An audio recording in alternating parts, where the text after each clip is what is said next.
Hello everyone, welcome to जेनिक JEE study.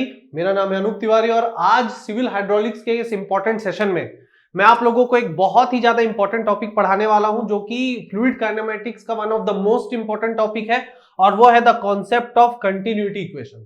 ठीक है, मेरे वीडियो को देखने से पहले, अगर मेरे वीडियोस को पहले आपने नहीं देखे हैं, प्रीवियस लेक्चर्स को आपने नहीं देखा है, बहुत ही बेसिक्स में मैंने बहुत अच्छे से सारे कॉन्सेप्ट्स को डील किया है एंटिल फ्लूइड काइनेमेटिक्स, तो प्लीज आप उसे जाके देखिए और मेरे वीडियोस को लाइक करिए, शेयर करिए, सब्सक्राइब करिए, क्योंकि बहुत मजा आएगा जब मैं आप लोगों को कॉन्सेप्ट समझाऊंगा। तो मेरे पढ़ाने का तरीका थोड़ा सा अलग है, तो आप लोग इसको एंजॉय करेंगे। चलिए, तो आज का कॉन्सेप्ट स्टार्ट करते हैं। Concept of continuity equation. देखिए, कॉन्सेप्ट ऑफ कंटिन्यूटी इक्वेशन आपने बहुत बार सुना होगा कि कंटिन्यूटी इक्वेशन के सवाल आपसे पूछे जाते हैं। कंटिन्यूटी इक्वेशन एक्चुअली में है क्या?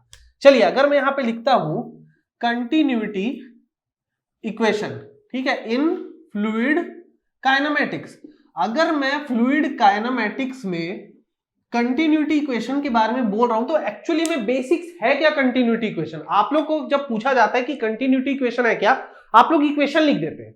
ठीक है, आप लोग इक्वेशन लिख देते हैं a1v1 is equal to a2v2, rho a1v1 is equal to rho a2v2, या आप लोग क्या लिख देते हैं, वो डिफरेंशियल फॉर्म में लिख देते हैं। बट एक्चुअली में कंटिन्यूटी इक्वेशन होता क्या, हम पढ़ते क्यों है इसे? देखिए, कंटिन्यूटी इक्वेशन का जो कॉन्सेप्ट होता है वो ये होता है कि during the flow of the liquid, मान लीजिए कि कोई लिक्विड है या कोई फ्लूइड है जो किसी कंटेनर या किसी पैसेज से फ्लो कर रहा है, तो फ्लो के दौरान जितना मास फ्लो रेट उसका इनिशियल पॉइंट पे था या इनलेट पॉइंट पे था, उतना ही मास फ्लो रेट उसका क्या होना चाहिए, आउटलेट पॉइंट पर होना चाहिए। इसका मतलब यह है कि अगर मैं इसको इन टर्म्स ऑफ वर्ड्स लिखना चाहूं तो ये क्या लिख सकता हूं, मैं लिख सकता हूं continuity equation in fluid kinematics is the law of conservation of mass of fluid flowing per unit time. या फिर आप क्या कह सकते हैं, it is the conservation of mass flow rate, it is the conservation of mass flow rate of fluid. Okay, देखिए बहुत ध्यान से समझिएगा जो मैं आप लोगों को समझाना चाहता हूं। कंटिन्यूटी इक्वेशन में होता क्या है कि हम लोग जैसे पढ़ते कंजर्वेशन ऑफ मास पढ़ते हैं, ठीक है, यहां पर हम क्या कर रहे हैं, कंजर्वेशन ऑफ मास नहीं पढ़ रहे, हम पढ़ रहे conservation of mass flow rate. यहां पर ये जो वर्ड है ना आपका कंजर्वेशन ऑफ ये मास फ्लो रेट, ये समझना आपको इंपॉर्टेंट है। ठीक है, इसका मतलब क्या है, देखिए मैं आपको इसको एक डायग्राम के तौर पे समझाने की कोशिश करता हूं। मैं एक डायग्राम बनाता हूं, यहां पे बहुत अच्छा सा डायग्राम बना रहा हूं मैं। ठीक है, इस डायग्राम से आपको बहुत अच्छे से समझ में आ जाएगा। मान लीजिए कि आपका कंटेनर है, ठीक है, मान लीजिए कि आपका कंटेनर है, इस कंटेनर में एक इनलेट पैसेज है, ठीक है, ये है इनलेट पैसेज और यहां पे है आउटलेट पैसेज। ठीक है, आउटलेट क्या है यहां पे, पैसेज। ठीक है, ये मेरा इनलेट पॉइंट हो गया, मान लीजिए ये इनलेट पॉइंट 1 है और ये क्या है मेरा इनलेट, ये आउटलेट पॉइंट 2।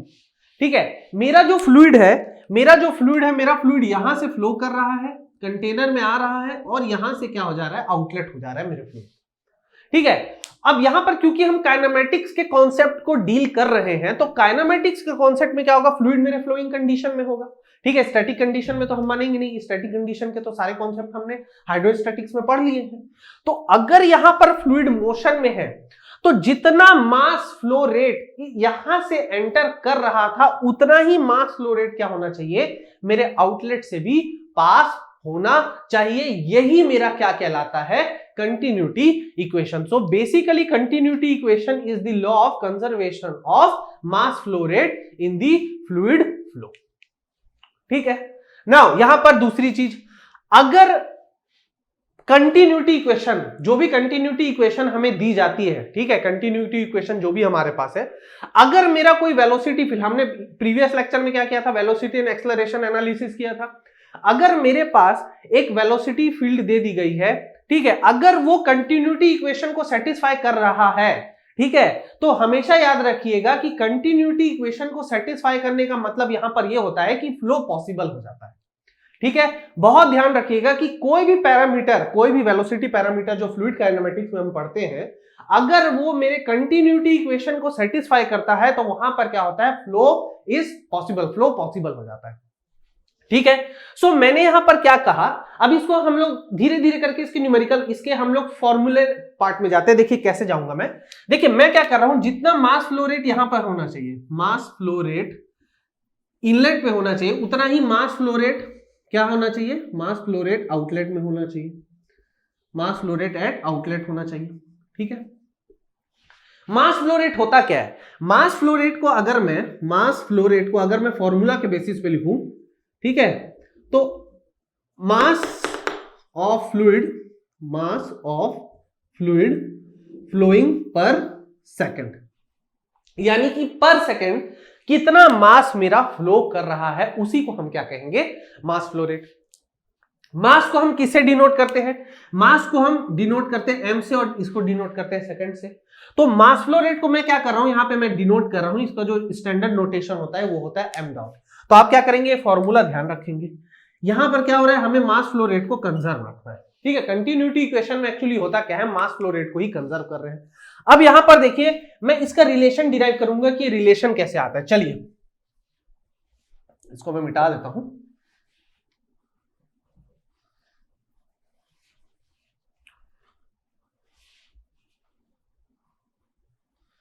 ओके चलिए, सो यहां पर मैंने आपसे क्या कहा कि ये जो कंटेनर यहां से मेरा मास इन कर रहा है और यहां से क्या हो रहा है, आउटलेट, यानी कि यहां से बाहर जा रहा है। मास फ्लो रेट को मैंने m डॉट से डिनोट किया है। तो अगर मैं कंटिन्यूटी इक्वेशन इस वेसल पे लगाऊंगा या इस कंटेनर पे अगर मैं कंटिन्यूटी इक्वेशन को लगाऊंगा तो मैं यहां पर क्या लिख सकता हूं, mass flow rate at point 1 m1 dot, ये mass flow rate at point 2 इसके बराबर हो जाएगा।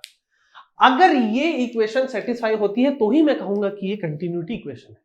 ठीक है, अब यहां पर ध्यान से देखिए मास फ्लो रेट कैसे मैं कैलकुलेट करूंगा। देखिए या तो मैं डायरेक्टली डिराइव कर दूं या फिर मैं आपको फॉर्मूला देके उनके डायमेंशनल एनालिसिस कर दूं, यानी कि उनके डायमेंशंस को मैं क्या कर दूं, इक्वेट कर दूं, तो भी आप ये समझ सकते हैं कि यहां पर क्या है, जो मेरा गिवन फॉर्मूला है वो सही है। अब इसको डिराइव करने से अच्छा मैं डायरेक्ट यहां पर आपको क्या कर रहा हूं, फॉर्मूला दे दे रहा हूं। तो एक्चुअली जो m डॉट का मैं फॉर्मूला यहां पर लिख रहा हूं, ठीक है, m डॉट का यानी मास फ्लो रेट का, उसको मैं लिख रहा हूं density into area into velocity. बहुत ध्यान रखेंगे, यहां पर m डॉट क्या है, मास फ्लो रेट है, मास फ्लो रेट का SI यूनिट क्या होता है, kg पर सेकंड। रो क्या है आपका, रो जो आपका ये है डेंसिटी ऑफ द फ्लूइड, ये है आपका डेंसिटी ऑफ फ्लूइड। ए जो है आपका क्रॉस सेक्शन एरिया, ठीक है, और v जो है आपका क्या है, वेलोसिटी ऑफ फ्लूइड। ठीक है, अब आप बोलेंगे सर आपने ऐसा फॉर्मूला क्यों दिया, रो इंटू ए इंटू वॉल्यूम क्यों नहीं लिखा। तो सबसे अच्छा तरीका क्या है, इसके एसआई यूनिट को आप बैलेंस करके चेक कर लीजिए। देखिए मैंने लिखा यहां पे m डॉट का क्या होता है, kg पर सेकंड, डेंसिटी का एसआई यूनिट क्या होता है, ये होता है kg पर मीटर क्यूब। ठीक है, एरिया का क्या होता है, एरिया का होता है मीटर स्क्वायर, और वेलोसिटी क्या होता है, मीटर पर सेकंड। अगर आप इस तीनों क्वांटिटी को मल्टीप्लाई करेंगे तो देखिए क्या आ जाएगा, kg per metre cube into metre square into metre per second. तो मीटर क्यूब ये कैंसिल, kg पर सेकंड। तो यहां से आप एक चीज समझ सकते हैं कि जो मैंने फॉर्मूला दिया है यहाँ पे, density into area into velocity का, ये क्या है, बिल्कुल सही है। तो यहां से मैं क्या कर सकता हूं, ये आप लिख सकते हैं, यहां से मैं लिख सकता हूं कि जो मास फ्लो रेट का फॉर्मूला होता है वो होता है density into area into volume. देखिए बहुत सारे एग्जाम्स में ऐसे क्वेश्चन आते हैं ना, जिसका सिर्फ ऐसा यूनिट बैलेंस करके भी आप आंसर निकाल सकते हैं। बहुत सारे ऐसे क्वेश्चन है, कई बार एक बार क्या होता है, हमें क्वेश्चन दे दिया जाता है कि power in the fluid flow, ठीक है, पावर जो होता है वो फ्लूइड फ्लो के दौरान क्या होता है। तो आपको मान लीजिए 4 फॉर्मूला दे दिया, तो वहां पे आप फॉर्मूला याद नहीं आ रहा है तो आप उसको अटेम्प्ट नहीं कर रहे हैं, ये स्मार्ट डिसीजन नहीं होगा। स्मार्ट डिसीजन क्या होगा, आपके पास जो ऑप्शन है, ठीक है, आप उनके एसआई यूनिट्स को बैलेंस करके देख लीजिए। अगर वो क्वेश्चन के गिवन डेटा के एसआई यूनिट से बैलेंस हो जाता है तो वो फॉर्मूला आपका बिल्कुल सही है। ठीक है, चलिए तो यहां पर या मैं क्या लिख सकता हूं कि अगर m1 डॉट m2 डॉट के बराबर है तो इसको मैं लिख सकता हूं rho 1 a1 v1 is equal to rho 2 a2 v2। अब यहां पर इसका मतलब क्या हुआ कि मैं मानता हूं कि यहां पर जब फ्लूइड फ्लो हो रहा था तो उस समय उसकी डेंसिटी थी ρ1, जब यहां से आउटफ्लो हो रहा था तो डेंसिटी थी ρ2।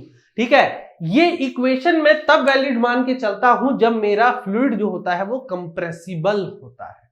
ठीक है, ये जो फॉर्मूला है, ये जो फॉर्मूला हमने अभी ये लिख लिया है, ठीक है, ये फॉर्मूला जो मैंने लिखा है इसका मतलब ये है कि इस केस में जो फ्लूइड को मैं एज्यूम कर रहा हूं, द फ्लूइड इज, ठीक है, फ्लूइड फ्लो कहना चाहिए, फ्लूइड फ्लो इज कंप्रेसिबल।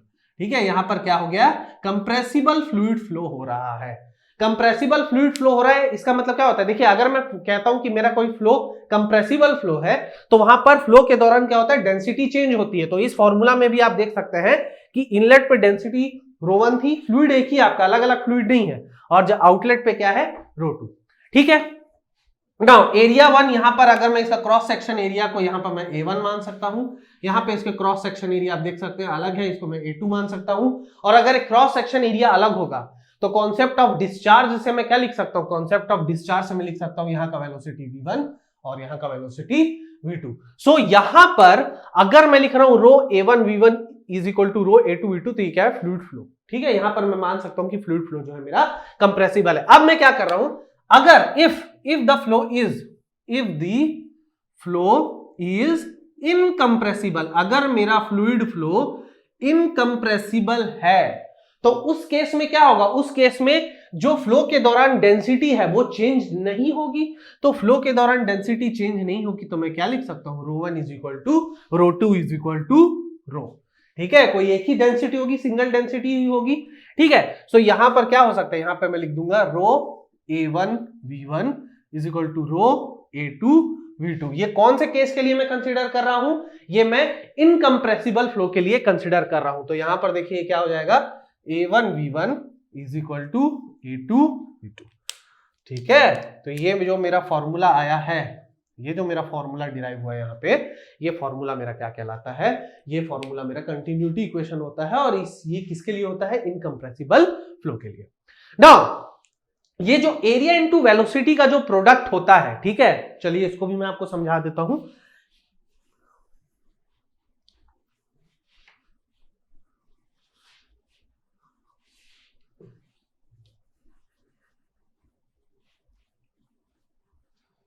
बहुत ध्यान से समझेंगे, okay. So area into velocity का जो प्रोडक्ट होता है फ्रेंड्स, ध्यान रखेंगे एकदम, एरिया इंटू वेलोसिटी, इस प्रोडक्ट को कहते हैं हम लोग क्यू, जिसकी वैल्यू, जिसका मतलब होता है डिस्चार्ज ऑफ फ्लूइड। ये क्या होता है, डिस्चार्ज ऑफ फ्लूइड।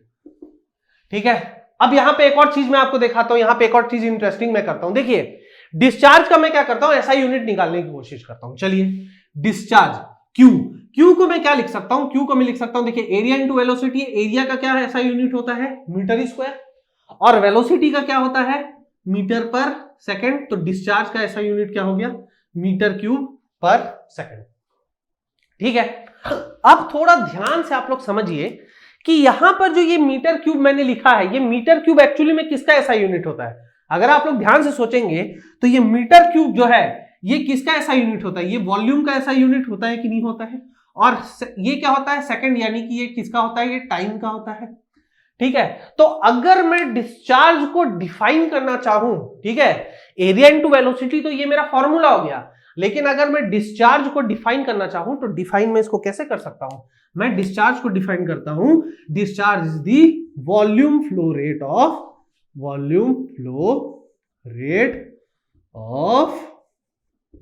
फ्लूइड। ठीक है, यहां पे बहुत देखिए, बहुत ध्यान से, जो Q की वैल्यू आती है वो क्या होती है, volume flow rate of the fluid. और ड्यूरिंग द फ्लो हम मान के चलते हैं, अगर कंटिन्यूटी इक्वेशन मेरा फॉलो हो रहा है तो डिस्चार्ज क्या होगा, डिस्चार्ज की वैल्यू हमेशा कांस्टेंट रहेगी। ठीक है, अगर एरिया इंक्रीज होगा तो वेलोसिटी डिक्रीज हो जाएगी, अगर वेलोसिटी इंक्रीज होगी या एरिया डिक्रीज होगा तो वेलोसिटी क्या हो जाएगी, ऑटोमेटिकली इंक्रीज हो जाएगी। इसलिए जब आप लोग पानी देते हैं, जब आप लोग पानी पौधों को डालते हैं, तो अगर आप लोग उसका क्रॉस सेक्शन एरिया, जो पाइप का क्रॉस सेक्शन एरिया को अगर आप आधा ढक देते हैं अपने अंगूठे से, तो देखते हैं आपकी जो फ्लूइड की वेलोसिटी वो बढ़ जाती है। वो इसलिए बढ़ जाती है फ्रेंड्स कि वहां पर एक्चुअली होता क्या है कि क्रॉस सेक्शन एरिया को आपने आधा कर दिया, कम कर दिया, तो कम करने से क्या होता है, डिस्चार्ज को कांस्टेंट रखने के लिए, है ना, जो आपकी वेलोसिटी है वो इंक्रीज हो जाती है। ठीक है, ओके। चलिए यहां पर एक और चीज हमको पता चला। अच्छा, एग्जाम में या जनरली जो क्वेश्चंस आपको दिए जाते हैं एसएससी जेईई में, वहां पर क्या होता है, आप लोगों को डिस्चार्ज मीटर क्यूब पर सेकंड में नहीं दिया जाता, आप लोगों को डिस्चार्ज कई बार पूछ लिया जाता है लीटर पर सेकंड में। ठीक है, लीटर पर सेकंड में। ठीक है, आप लोगों को पूछ लिया जाता है कि आपका एरिया है, वेलोसिटी, आपको कंटिन्यूटी इक्वेशन के क्या है, कंडीशंस दे दी जाती है, आपको डिस्चार्ज की वैल्यू पूछी जाती है, और वो भी किसमें पूछी जाती है, लीटर्स पर सेकंड में। तो ध्यान रखिएगा, एसआई यूनिट आपकी मीटर क्यूब पर सेकंड है, यहां पर कंफ्यूज नहीं होना है। लीटर पर second is not the SI unit, लेकिन यहां पर एक रिलेशन होता है कि 1 मीटर क्यूब पर सेकंड, ठीक है, ये कितना होता है, 1000 लीटर पर सेकंड। ठीक है, ये आपको याद रखना पड़ेगा। ठीक है, कई बार आपको क्या होता है, डिस्चार्ज की वैल्यू पूछ दी जाती है और ब्रैकेट में लिख देता है इन लीटर्स पर सेकंड। तो मान लीजिए कि अगर आपकी डिस्चार्ज की वैल्यू सारे एसआई यूनिट को पुट करने के बाद 0.8 मीटर क्यूब पर सेकंड आती है, तो लीटर्स पर सेकंड में क्या हो जाएगा, ये 800 लीटर पर सेकंड। मतलब वहां पर जो एक्चुअली में फ्लो हो रहा है, एक सेकंड में 800 लीटर पानी फ्लो हो रहा है, या 800 लीटर फ्लूइड फ्लो हो रहा है, पानी कहना गलत होगा, 800 लीटर फ्लूइड फ्लो हो रहा है। ठीक है, लेकिन लीटर पर second is not the SI unit. Just like की डायनामिक विस्कोसिटी में पॉइस भी उसका एक यूनिट होता है, पर पॉइस उसका एसआई यूनिट नहीं होता है। एसआई यूनिट क्या होता है, न्यूटन सेकंड पर मीटर स्क्वायर। काइनेमेटिक विस्कोसिटी में स्टोक्स भी उसका एक यूनिट होता है, लेकिन स्टोक्स एसआई यूनिट नहीं होता है, एसआई यूनिट क्या होता है, मीटर स्क्वायर पर सेकंड। ठीक उसी तरह से डिस्चार्ज में लीटर पर सेकंड भी उसका एक यूनिट होता है, पर ये ऐसा यूनिट नहीं होता है, ऐसा यूनिट आपका क्या होता है, मीटर क्यूब पर सेकंड। ठीक है, तो ये रहा आपका formula regarding the continuity equation. अब हम क्या कर रहे हैं, डिफरेंशियल फॉर्म में भी इसके फॉर्मूला को देख लेते हैं। चलिए, डिफरेंशियल फॉर्म में कंटिन्यूटी इक्वेशन को हम समझते हैं। ठीक है, मैं यहां पर आपको डेरिवेशन नहीं कराऊंगा, डेरिवेशन आप सेमेस्टर लेवल में किए, डेरिवेशन आपसे नहीं पूछा जाएगा एसएससी जेईई में। मेंस के एग्जाम में पूछ सकता है, पर एससीएस, स्टेट, एईजेई के एग्जाम में आपसे नहीं पूछेगा, तो अभी मैं आपको इसका डेरिवेशन नहीं कराऊंगा। लेकिन अगर आप चाहते हैं कि मैं इसका डेरिवेशन आप लोगों को कराऊं, तो आप कमेंट सेक्शन में जरूर लिखिएगा। ठीक है, अगर कमेंट सेक्शन में मुझे 10 स्टूडेंट्स के भी कमेंट आते हैं कि यस सर आप लिखिए, तो मुझे लगेगा कि वो 10 स्टूडेंट मुझे सीरियसली देख रहे हैं, और मैं क्या करूंगा, कंटिन्यूटी इक्वेशन का डिफरेंशियल फॉर्म में मैं वो क्या करूंगा, डेरिवेट कर दूंगा। ठीक है, तो यहां पर मैं क्या कर रहा हूं, differential form of continuity equation.